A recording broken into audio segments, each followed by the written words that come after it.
मैथिली एवं भोजपुरी गीत संगीत का आनंद लेने के लिए हमारे KR एंटरटेनमेंट यूट्यूब चैनल को लाल बटन दबाकर सब्सक्राइब जरूर करें और घंटी का निशान जरूर दबाएं। धन्यवाद। काहे नैना मिला के तू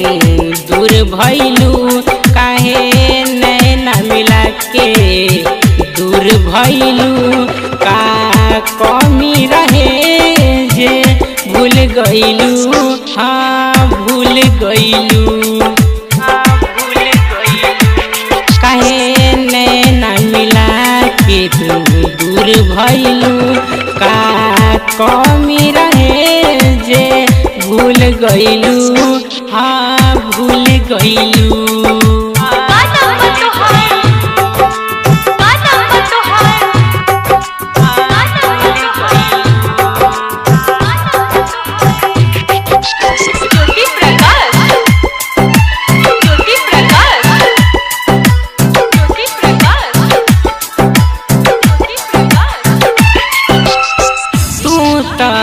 बेवफा हो हमरा क देहलू खपा हो, तू त बारू बेवफा हो हमरा क देहलू खपा हो, रही रही तोहर याद सतावे, रात भर हमरा नींदो ना आवे, कैसन बारू तू सनम, हमरा पे कैलू ना रहम, सब हंसत हमरा का हाल कैलू, सब हंसत हमरा का हाल कैलू, का कमी रहे जे भूल गइलू, हाँ भूल गइलू, हाँ भूल गइलू, हाँ भूल गइलू। DJ Jyoti Prakash, DJ Jyoti Prakash, DJ Jyoti Prakash, DJ ज्योति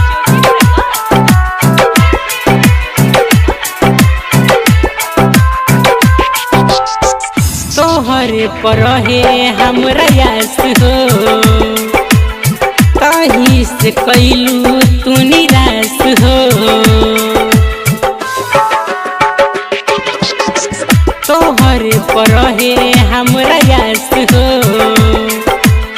तही से कैलू तू निराश हो, तोहरे बिना हम कैसे जियब, कहता मिथुन जहरिया पियब, कैसन लिखले विधना कपार, हम हो गईनी अब बेकार, राइटर शशियो के तू